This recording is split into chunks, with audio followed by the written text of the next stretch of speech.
Ho ho ho and a Merry Christmas to you. So today we have a Calisthenics Christmas workout. I have I've spoken with some of my one-to-one clients, and as a Christmas gift to them, I wanted to imbue their essence into some of the content that I'm creating. So I've asked them to reach out and give me something to make that's going to be really helpful to them, but I'm also going to present this to everybody, to the public, so that you can utilize everything that my client is needing some help with too. So Joe's requested some help with a workout. I wanted to do something in the gym. Unfortunately, gyms in Portugal require you to have your vaccine, so that's not going to happen. So we're doing a home calisthenics workout, and hopefully this will help all of you who, like me, are struggling to work out because you can't get in the gym anymore. So first of all, I want to talk to you a little bit about the science, about understanding what it is that we're doing and why it is that we're doing it. So the biggest benefits with exercise can be found with high intensity interval training and progressive overload. So what do these two terms mean?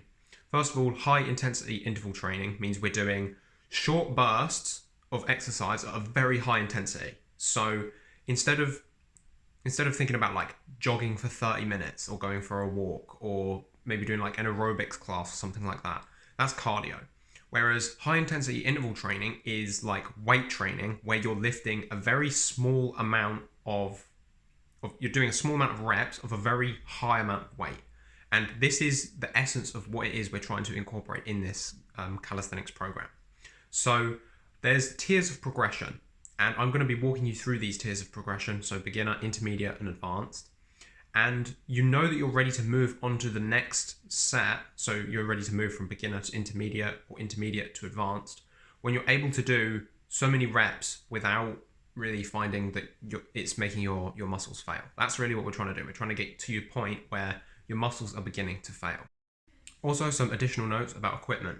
So calisthenics is very renowned for being an equipmentless style of exercise, which is great because you don't need to have anything. You can do it wherever you are. You can do it on the go, which is really cool.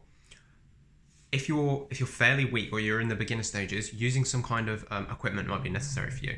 So one example I'll give you, and you're going to see this in the exercises, is I have very weak wrists. I had some antibiotics as a child, didn't do very good for my wrists, and now they struggle. So I'm in the process of strengthening them again. So press-ups for me, they really don't work. They're not an exercise that works really well for me. But I found that by using something like this, so this is just a little board that I can hold, and I can hold my wrists like this. It provides my wrists with some extra support, so the press-up doesn't hurt so much. So there's optional things that you can implement based on like your personal levels of strength or the durability of your joints and things like that. So if you do need to incorporate any of these things, feel free. This is designed to be a template that helps you understand calisthenics progressions. Also, when it comes to pull-ups, it can be nice to use some resistance bands. So I've got some resistance bands here. So I've got this one and I've got this one. These are not necessary, but if you're not going to the gym and you're doing this at home, it makes sense to have a little bit of equipment. So for me, like this is the extent of my gym equipment. It's this. So I will be using these things in the training. You don't need them. You can do them without. I'm going to show you how to do these things without equipment as well. But if for any of these exercises you do need to use your own personalized approach to manage chronic injuries or things like that, make sure you do that. Don't just bulldoze past the insight and the knowledge that you already have about how your body works. Ultimately, you know how your body works best, so make sure you support it however it needs to be supported. Also, I would suggest you have a pull-up bar. I do not have a pull-up bar in my house, so I will be going to a child's playground to do those exercises. I probably won't be in my my Christmas slippers, but hopefully I'll still be dressed up in this. So that's going to be an extra. I'm not going to be able to record that today. It's raining, so when I can get around to doing that, I'll stick that in, and it'll be me from the future. So it'll be really exciting. We'll cross the bounds of space and time. So we're getting started with pull-up progressions, and in this instance, you don't actually need to have a bar. What you need is either some kind of door frame or a wall. I'm very fortunate. I've got a beam just here like this, wall just here. So this is a really nice exercise because it's got a very soft gradient. So as you get stronger and stronger, you can very subtly alter this exercise to increase the intensity. So to get started, oh yeah, I've got my little. So to get started, you will stand in front of the wall like this, and we're basically going back and forth from the wall like this. This is a very basic exercise. The things that you want to keep in mind are making sure that your core stays straight. This is one of the best things about calisthenics, is even when we're training all of the other groups, you're also working on your core and your abs. So this is one reason I really like calisthenics. So you just want to bring yourself forward and let yourself fall, but not, you don't just want to fall, you want to be manually lowering yourself. And at this sort of stage, it's very easy. But then what we can do, you can do this on a pole as well. Doing this on a pole works really well. What we want to do is move your feet slightly past the pole. So as you can see, my feet are here for the beginner progression. As we want to make it slightly more difficult, we just begin to move the feet slightly further forward and more forward than that. And then you can see that my arms are actually taking more of my weight. So you just want to pull yourself towards the pole. You'll find that as you move your legs forward, you might want to change the positions of your hands a little bit. You'll be able to feel where your arms should be. It feels more comfortable if you have them in the right place, and you'll know by feeling. It'll feel right. So this is honestly a very easy exercise, even if you don't have a lot of strength. Even as soon as you start, you're probably going to be able to do between 15 and 30 right off the bat. So once you get to the point where you're able to do multiple sets of, say, 30 or so, you probably want to start incorporating the next tier of the exercise. And the next tier of this requires a pull-up bar. So you can get adjustable pull-up bars that you can just twist and they tighten into a door frame. I've got some stairs there, but we've got a desk under it, so it doesn't really work. If you've got like stairs that you can grab, you can hang on, that works too. You just basically need something that you can hang off of that's going to support your weight. So if, like me, you don't have something like this in your house, and it's not something you can put in your house, you can go to, there's calisthenics frames everywhere, governments put them up, councils put them up. Even if they don't do that, you can go to like a child's playground. A monkey bar set will work. So you can find these basically anywhere. So this is an additional intermediary stage for the pull-up progression. We're going to be exercising many of the muscles that we're using in the pull-up, but we're supporting some of the weight with the ground, some of our body weight with the ground. So just as before, we used a pole style push-up, so sort of like we had the pole and we were doing this sort of exercise. You could do it on this as well, so you can do it like this, and you can build the progression by lowering yourself and having your body lower as you do it. You're putting more of the weight on the muscles, and then you can use a part like this. So as you see, this is the same height as here, but it doesn't have this lower bar, so I can get as low as I want. So you can go maybe even this low. So you can see most of your body weight is being utilised in the pull. And again, you want to make sure you're keeping your core as straight as possible, and you're pulling yourself up. If this is still too hard, you could start at the top and slowly lower yourself as slowly as you can manage.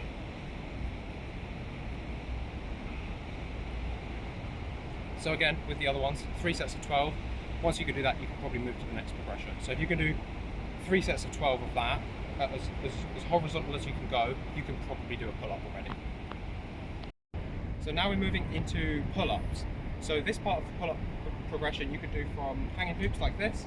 You can do it from a bar. I'm just using hoops because they're here and I feel like they work better for my wrists. You don't have to do the pull-up like this, you can do it like this. And as I've mentioned before, my wrists aren't my strong point. So you can utilise a band. You can use different strength bands depending on your current level of strength. So if you are weaker, you use a stronger band. You just loop it over your bar, have it hanging down, and put your foot in it to take some of your weight. And this way you're effectively lifting less weight. And you reduce the strength or the tension of the band. So you go to a weaker band, you'll be putting more weight on yourself. And this way you will progress. I forgot my bands, so I'm going to show you how to do what's called a negative today. So a negative is in essence where you're coming onto your bar or your rings. You're going to jump yourself up to the height of the progression, and then you're going to lower yourself down as slowly as possible. And as you're doing this, you want to be mindful of your core. You want to be keeping the core of your body straight. And because these hoops are quite low, and obviously I'm quite tall, I have to be like this. So I'm going to be crossing my legs behind my back like this, so I can actually get as low as possible. So I'll give you a demonstration now. So you're going to jump yourself up and lower yourself down as slowly as you can.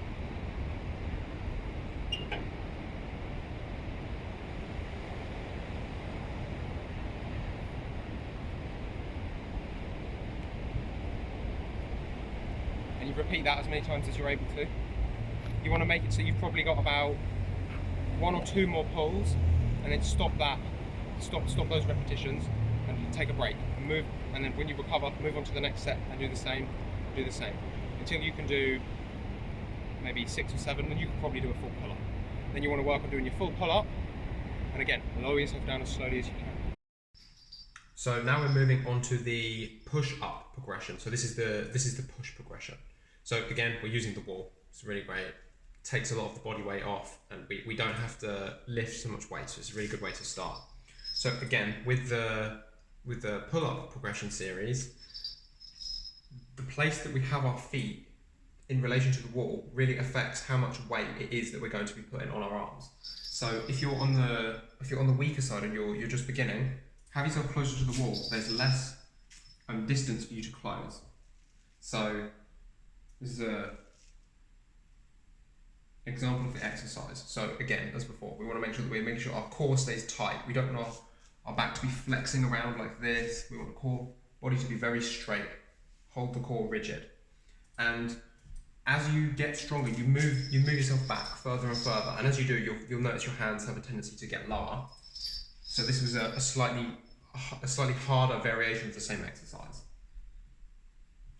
And as you do this, you'll feel it. You notice that because of the leverage point, you're actually putting a lot more weight on the muscle groups that you're exercising. So move yourself back until you can't really move yourself back any further without it being comfortable. For me, it's about here. It's quite far. So you want to keep your core tight as you're going. You want to lower yourself down slowly and controlled, and then push yourself up. And then I push myself slightly off the wall, because then I get my weight supported completely by my feet, and then I allow myself to go forward and slowly lower yourself down and push yourself back up. Now this exercise is definitely going to be harder for women, especially if you are very well endowed, because a lot of the weight that we're moving is in the upper body. So if you have more upper body weight, these exercises are going to be harder. And this is one reason press-ups can be a lot harder for women, because they have more weight on the upper body. So these progressions are definitely going to help women more than they're going to help the men. But even still, if you even this is giving me a little, I can feel a little bit of exercise going in my arms. So especially if you're tall, this is going to affect it as well. So this is a progression, and you can just move your feet backwards, and you'll notice that it increases the intensity of the workout. Hello, and welcome to my front door. So now we're moving on to the next progression for the push exercise. So what we're going to do is, let me just move back here. What we're going to do is we're sort of doing a push-up while standing. So this way we're mitigating all of the weight of our legs. So this is a really good progression, because we're changing the angle, and we've got some flexion over the angle, which means we can change the intensity quite effectively. And the hinge point isn't our feet, it's actually just our waist. So I'll give you a demonstration of the exercise here. So things you want to have in mind while you're doing this is you still want to be keeping the core very straight. So in this case, it's okay to bend the knees a little bit, depending on the height of the surface that it is that you're using, based on your strength, and especially the flexibility that you've got in your hamstrings and your calves. If I try to do this with my legs straight, I kind of get stuck from the tension in my calves here. So if you need to bend this and it lowers your hips a little bit, that's fine too. So what we're basically trying to do here is we're putting as much weight on the front as we can. So you want to be front loading your weight. So you want to be taking as much weight off of your legs and moving it onto your arms as possible. And then we're just basically going in for a regular style push-up. Sort of like that. So the things that you really want to keep in mind are keeping the abs tight and straight, and putting as much weight forward as you can. You're trying to put the weight on the front arms. But if it's too much, you can lower it by moving some more to the back, which means you're effectively reducing the weight. But remember, we're pushing for the highest intensity that you can manage without injuring yourself. So put as much forward as you can. You want to keep your elbows tucked in. You don't want your elbows flaring out the sides like this if you're doing a press up. So you don't want it to be like this. You don't want to flare your elbows out. You want them to be coming down by your sides, like that. So now we might be moving into slightly more familiar territory. What we're going to be doing now is a knee press up. So we're going to be doing a regular style press up, but instead of hinging from the feet, we're going to hinge from the knees. This reduces the angle of leverage, which means you're going to effectively have less weight on the arms and on the upper body. So if you've got a yoga mat, if you've got a really hard floor, definitely use a yoga mat. I don't have a yoga mat, so I've got a little blanket just to cushion my knees so I don't rub them up against this really tough floor. Also, I'm using my board here to grip, to put my hands on like this. If you don't have one of these boards, or you don't want to use one, or your wrists are fine, they're not as weak as mine, all you're trying to do is hand placement is basically sort of under the shoulder, and when you're going down, you want the elbow to come down, not flaring out to the side like this, down like this. So this helps me as well because this is exactly on the spot, so it helps me quite a lot. You don't need this though. So get yourself positioned with your knees like this. Again, the theme for all of these is you want to make sure that your core is remaining straight, like this. I'll give you a bag. This is a little bit slippery on a wooden floor. I should put some grips on that. I've not used it on a wooden floor before. I've only used it on the carpet. So yeah, that's dangerous. I need to tape that. So what you want to do is come down and back up, and you want to keep this area of your body, this core, the hips. You want to keep this very very tense, very engaged the whole time. I'm having to engage it extra because this surface is very unstable, so it's causing me to engage my abs extra. So you want to make sure that you're keeping this area. You don't want to be bending it like this. You want to keep this engaged and straight.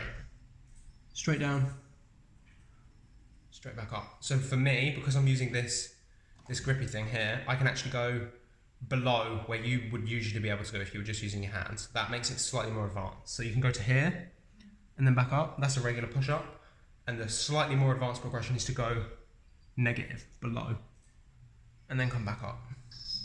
Next progression from here is actually very easy. You just move this point off of your knee. So at the minute, you can see the pivot, the distance from here to here is this length of my body. Whereas when we move into the next progression, let me just slide over here a little bit. You just go from your feet like this. So again, hold your core straight, all the way down, and back up. I'm struggling a little bit. It's very slippy, it's making me have to keep my core engaged. My core is definitely my weakest muscle group right now. So again, same thing for that. Keep your core engaged, go down as far as you can. If you've got one of these, you can go slightly negative as well for a slightly increased intensity. So now we're moving on to the advanced upper body push. This is not something I'm actually able to do just yet. I don't have the strength required to complete this exercise, so you're not going to get a demonstration from me.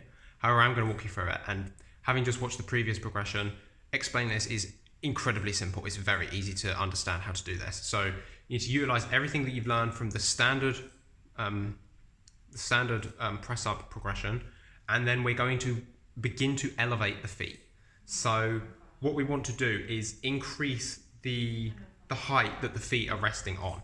So if you've got a flight of stairs or something like that, that's a really good way to do it, because you can start on the first step, move yourself up to the second step, and then the third step, and you're increasing the height that your feet are resting on, which is forcing more of the weight onto your upper body, which is the muscle group that we're exercising at the time. So you don't necessarily have to use stairs. You can use anything that's going to slightly elevate your feet. You can start on like a book. You can make sure that it's got good grip so it doesn't slip out from under your feet. But you can increase this progression very, very slowly, and it'll get to the point where eventually you progress to doing all of this in your upper body. So your feet are basically in a handstand above you. That's pretty advanced. If you can get to the point where you're doing 3 or 4 sets of 12 push-ups from having your feet elevated higher than your chest. So when you're laying horizontal and usually your feet are here and your head is here, and then you're doing a push-up like this. You can get to the point where you're starting like this and you're doing push-ups like this, and you get to the point where you can do 3 or 4 sets of 12, then you're ready to progress, but that you're going to have some considerable strength by that point. So now we are moving on to the squat progression. This is a really good exercise both for the push and the pull of the leg. This is a really good way to do this, especially the later progressions. The later progressions, including the Flamingo Squat and the pistol squat, they're really great for both. But let's not get ahead of ourselves. So first of all, I've got my little slippers on still. But I've got a little beanbag here. So I'm putting this under where my butt's going to go. This is a good safety measure if you're just getting started, because if you're doing the squat and you fall, you don't fall on your ass. You fall on this beanbag and it catches you. So it's a safety measure, and it can make you feel a lot safer doing this. So what we're going to do is move back a little bit. So we're going to start standing up like this. Let me not cut my head off. Move over here. Okay. And I'm sure many of you already know how to do this. Very, very simple. Just a simple squat. Like this. So you want to bring your bum basically to almost where this cushion is. If you can, the lower you can go, the better, because you're expressing a full range of motion. So if you can go all the way down and back up, great. If you can only go to where your legs are horizontal, that's also fine too. So if you're more comfortable like me, you don't need this, move out of the way, you can basically go all the way down. And that's a squat. So it's very, very easy. Next progression is a Flamingo Squat, and you need to have a slightly elevated surface. I could probably use this. Yeah, I'm going to use this. So what you're doing is you're doing the exact same thing, but you're trying to put more weight onto one leg. So when you do a regular squat, you've got your whole body weight divided by 2 legs. So what we're trying to do is we're getting your whole body weight, and we're trying to put more of it onto one leg instead of on both. So while your body weight stays the same, you're actually effectively putting more weight, more explosive muscular action into one leg at a time. So it's exactly the same as the first, apart from we put our second leg up on this surface like a little flamingo. And this is a little bit hard because I'm wearing my little elf slippers. And this surface isn't very stable. I would use a step or a table or a board or something like that. And ideally, you want it to be so that when your leg is up here, this leg that you're not putting weight on, you want the leg to be about horizontal. So it would be better for me if this was slightly higher. You see, it's a little bit low, but it's not always going to be perfect. So you basically want to do that, and then you try to put as much weight on the front leg as you can. So this leg is mostly just for balance. You're going to put, you will end up putting a little bit of weight on it. That's not a problem. And then we just go down. You want your knee to basically touch the floor, your off knee, and then back up. And that's 1 rep. So you just continue doing that.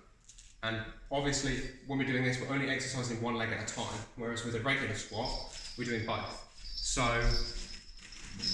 as you move forward in your reps, you're going to need to swap to your other leg and do the same amount on both legs. Otherwise, you'll end up getting one leg that's bigger than the other. So this is another example of a surface that's quite good for doing a Flamingo Squat. So you can put your foot on it like this, and this is a little bit high for me, but it's doable. And then squat yourself down as low as you can go, and back up. And you're trying to put as much weight as you can on the front leg. This is just for balance. The more weight you put on your front leg, the faster you're going to progress.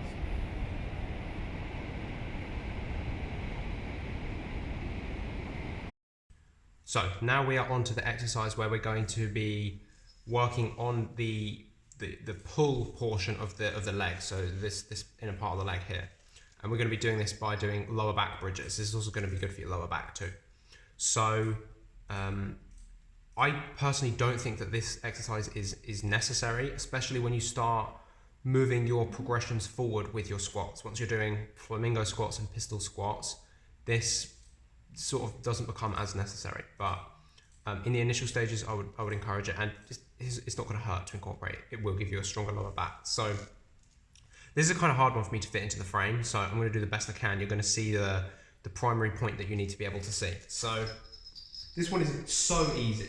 All you do is lay yourself down, get a yoga mat. Don't be like me, we're using a blanket. And you basically just want to thrust your hips up like this, to the point where you've got a nice, consistent angle, and back down. And back up, and back down. And this is very easy. Once you get to the point where you could do, say, 20 of these, no problem. What you can do is lift one leg up and point it straight forward. And you're doing this, so now I'm doing this on one leg. And this way you're exercising way more because you're putting the whole weight of the body onto one leg. And this is significantly increased intensity. So even if you can do the first one with no issues and it's very easy, like for me, you do the second progression, it's actually considerably harder. So try incorporating that in your routine as well. Hello, so this brings us on to for me, the outdoor portion of this. If you've got a pull-up bar, any kind of bar that you can hang on to, you can do this in your house as well. So you can get extendable bars that just fit into the top of your door frame. If you've got stairs that you can hang off, you can do it there too. I don't have one of those, so I have to come out. I actually prefer working out outdoors anyway. And you can see you've got this really nice frame to work out on. So first of all, any kind of hanging exercises that you're doing are going to be working your abs naturally, just because whenever you're hanging, you have to have your core engaged. So this is one reason I really like calisthenics, is you're working multiple muscle groups at the same time. But now I'm going to show you an exercise progression for working out the abs specifically. So again, this is calisthenics. We're going to be doing this hanging. So you're going to be hanging on a bar up here, which means you're going to be working out some of this upper body as well, especially your grip strength and your wrists and your forearms. So let's move into the exercise. You want to move back, Jonah? So you get my whole body. So you can do this on a frame if your feet are just touching the floor, or you can go for a slightly higher bar like this, where your feet are just hanging off the floor like this. And all we're doing here is we're tucking our knees up to our belly like this. So I would say abs are one of my my weaker muscle groups, so I can't do very many progressions on these. Once you can get to about 3 sets of 12 and you're not dead by the end of it, we can move to the next progression, which is where we're pulling our legs up in front of us like this. So as I said, my strength isn't great here, so my demonstration isn't going to be fantastic, my form isn't going to be great. So you're basically going to try and keep your legs as straight as possible and bring them out in front of you. As you can see, I can't raise mine up very high.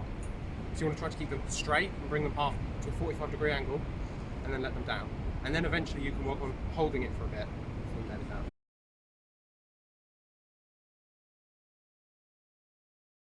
3, 2, 1, take. So this is an additional step that you can use in your progressions. Okay, my friend. Merry Christmas. 3, 2, 1, take. 3, 2, 1, take.